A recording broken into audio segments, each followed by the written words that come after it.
ಈ ಮುಖಾಂತರ ನಾನು ಒಂದು 3 ಜನಕ್ಕೆ ತುಂಬಾನೇ ಥ್ಯಾಂಕ್ಸ್ ಹೇಳಬೇಕು. ಎಸ್ಪೆಷಲಿ ನಮ್ಮ ಹೀರೋ ಧನ್ವೀರ್ ಅವರು, ಯಾಕಂದ್ರೆ ಆತ ಪಾಪ ಯಾವಾಗ್ಲೂ ಜೊತೆಲೇ ಇದ್ದು ನಮ್ಮೊಂದು ದೊಡ್ಡ ಬೆನ್ನೆಲುಬು, ಮಾರಲ್ ಸಪೋರ್ಟ್ ಆಗಿದ್ದು.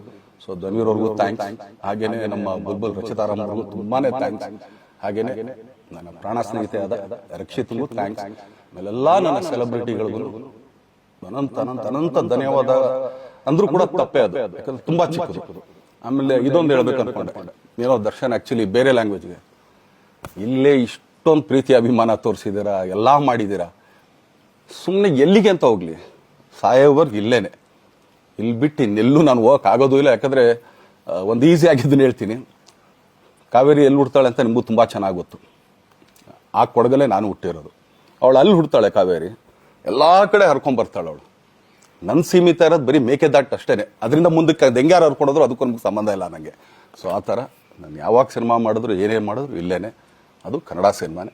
ಡಬ್ಬಾಗಿ ಎಲ್ಲೇ ಹೋದ್ರು ಅದು ಬೇರೆ ಥರ ಅದಷ್ಟೇನೆ. ಬಟ್ ನಾನು ಕನ್ನಡದಲ್ಲೇ ಇರೋದು, ಕನ್ನಡ ಸಿನಿಮಾನೇ ಮಾಡೋದು. ದಯವಿಟ್ಟು ನನ್ನ ಪ್ರೀತಿಯ ಸೆಲೆಬ್ರಿಟಿಗಳು, ನಿಮ್ಮ ಅಭಿಮಾನ, ನಿಮ್ಮ ಪ್ರೋತ್ಸಾಹ, ನಿಮ್ಮ ಆಶೀರ್ವಾದ ಸದಾ ಹೀಗೆ ಇರಲಿ ಅಂತ ಕೇಳ್ಕೊಳ್ತೀನಿ. ಖಂಡಿತ ಈ ಬರ್ಡೇಗೆ ಯಾರು ಸಾಂಗ್ಗಳು ಮಾಡಿದ್ರು, ಸೊ ಅವರೆಲ್ರಿಗೂ ಥ್ಯಾಂಕ್ಸ್. ಆ್ಯಕ್ಚುಲಿ ಎಲ್ಲ ಸಿಂಗರ್ಸ್ಗಾಗಲಿ, ಆಮೇಲೆ ಪ್ರೊಡಕ್ಷನ್ ಅವ್ರಿಗಾಗಲಿ, ಅವ್ರಗಳಿಗೂ ತುಂಬ ಥ್ಯಾಂಕ್ಸ್. ತುಂಬ ಒಳ್ಳೆ ಸಾಂಗ್ಗಳು ಮಾಡಿದ್ದೀರಾ.